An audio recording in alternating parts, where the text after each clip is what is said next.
Assalamu alaikum. I am Habiba. Today I am going to take your public finance class. Our today's class is based on revenue structure decision making chapter. Let's start our today's class. What is excess burden?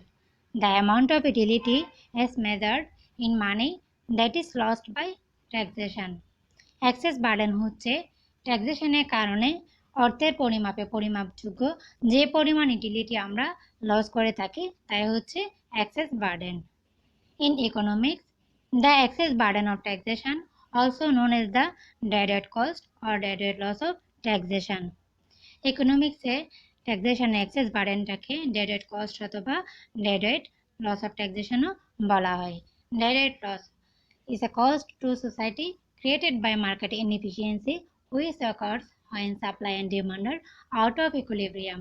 যখন supply এবং ডিমান্ডটা out of equilibrium থাকে তখনই কি ডেডেড লসটা হয়ে থাকে এবং এটা হচ্ছে সোসাইটির এমন একটা কস্ট যেটা মার্কেট ইনএফিশিয়েন্সি দ্বারা যখন হচ্ছে কি সাপ্লাই এবং ডিমান্ড আউট অফ ইকুইলিব্রিয়াম থাকে তখন মার্কেট ইনএফিশিয়েন্সির কারণে যে কস্টটা হয় সোসাইটিতে সেটাই হচ্ছে ডেডেড কস্ট অথবা ডেডেড লস অফ ট্যাক্সেশন। এবং এক্সেস বার্ডেনটা হচ্ছে এমন একটা ইকোনমিক লস যেটার কারণে সোসাইটি সাফার করে থাকে।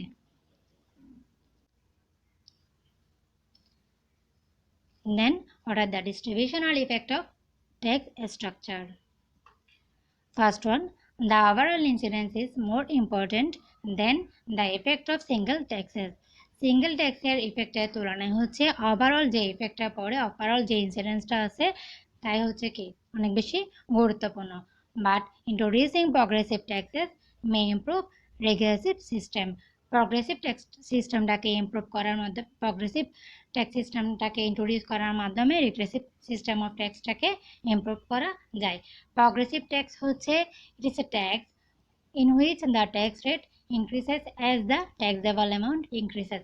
প্রগ্রেসিভ ট্যাক্সের মধ্যে হচ্ছে ট্যাক্সেবল অ্যামাউন্টটা ইনক্রিজ হয় কিসের সাথে ট্যাক্স রেট ইনক্রিজের সাথে সাথে ট্যাক্সেবল অ্যামাউন্টও ইনক্রিজ হয়ে থাকে। মানে ট্যাক্সেবল অ্যামাউন্টটা ইনক্রিজ হওয়ার কারণে কি হয় ট্যাক্স রেটটা ইনক্রিজ হয়। এটা হচ্ছে প্রগ্রেসিভ ট্যাক্স সিস্টেম এবং রিগ্রেসিভ ট্যাক্স সিস্টেমটা হচ্ছে এটার opposite. Regressive tax system in which tax rate decreases as the amount subject to taxation increases. ট্যাক্সেশনটা হচ্ছে ইনক্রিজ হওয়ার সাথে সাথে এখানে কি হয় ট্যাক্স রেটটা ডিক্রিজ হয়ে যায় মানে প্রগ্রেসিভটা হচ্ছে রিগ্রেসিভের opposite. Then last one is it is still important to focus on the economic incidence of taxes, not the formal incidence. Economic incidence ট্যাক্সের ইকোনমিক যে ইনসিডেন্সটা আছে তার উপর ফোকাস করাটা হচ্ছে more important than formal incidence.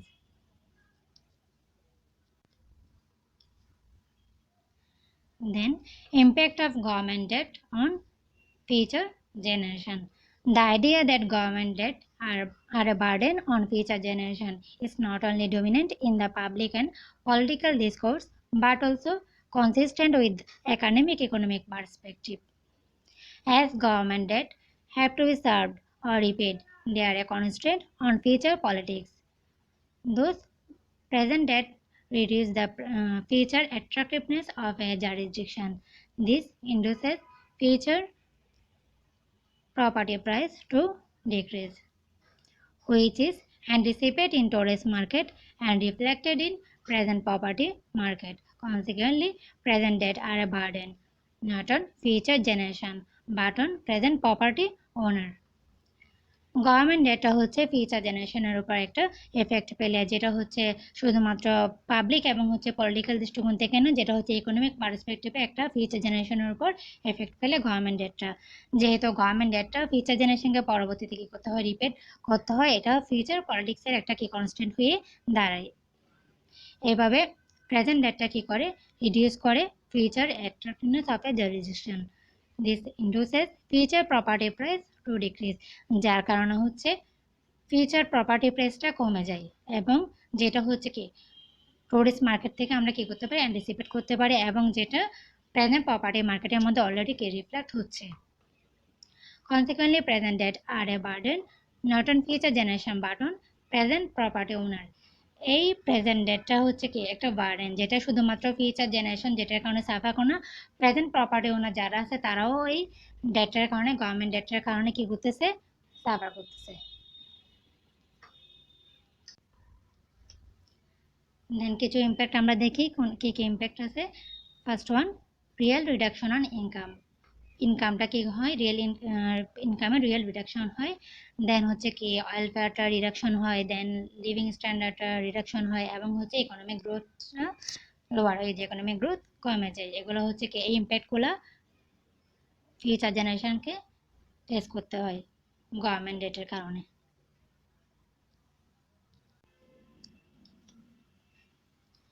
Then what is capital formation?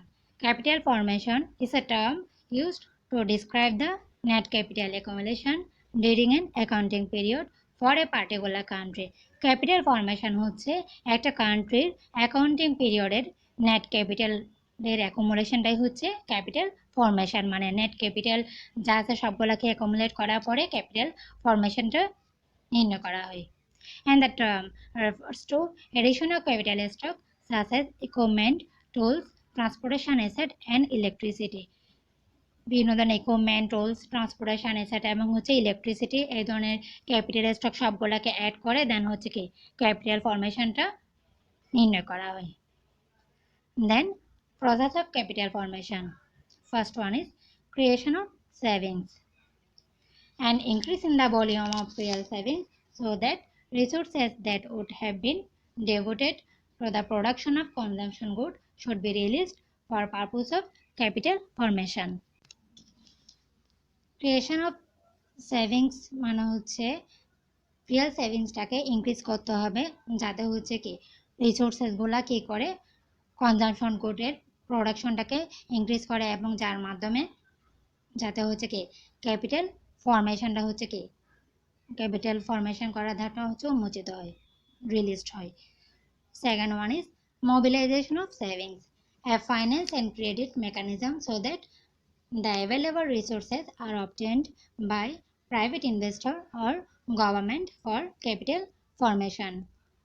mobilization of savings টা হচ্ছে একটা ফাইন্যান্স এবং হচ্ছে ক্রেডিট মেকানিজম, যাতে হচ্ছে কি যার মাধ্যমে প্রাইভেট ইনভেস্টর এবং হচ্ছে গভর্নমেন্ট রিসোর্সটা হচ্ছে কি অ্যাভেলেবল রিসোর্স পায় ক্যাপিটাল ফর্মেশনের জন্য।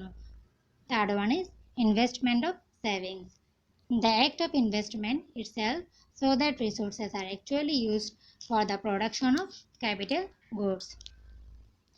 ইনভেস্টমেন্ট অফ সেভিংস মানে হচ্ছে রিসোর্সগুলো হচ্ছে যাতে হচ্ছে ইউজ করা হয় কিসের জন্য, ক্যাপিটাল গুডসের প্রোডাকশনের জন্য, যাতে হচ্ছে কি অ্যাভেলেবল রিসোর্স পাওয়া যায় ইনভেস্টমেন্টের মাধ্যমে, সেভিংসটা ইনভেস্ট করার মাধ্যমে।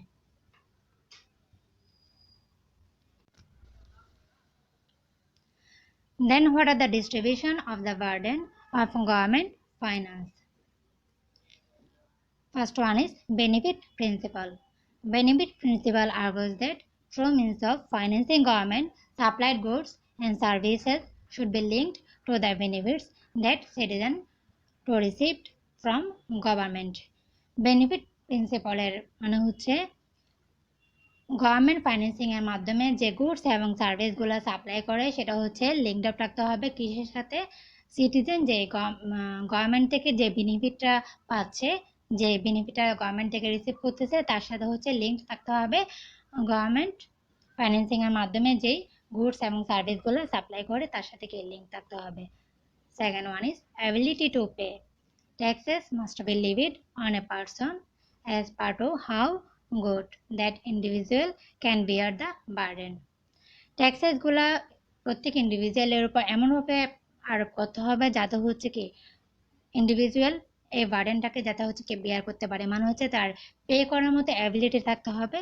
তো যখন হচ্ছে কি ট্যাক্সটা রিপিট করা হয় তখন খেয়াল রাখতে হবে যাতে হচ্ছে কি তার পে করার প্রত্যেক ইন্ডিভিজুয়ালের যাতে হচ্ছে অ্যাবিলিটি থাকে পে করার, যাতে বার্ডেনটা বেয়ার করতে পারে সেদিকে খেয়াল রাখতে হবে ট্যাক্সটা ইম্পোজ করার সময়।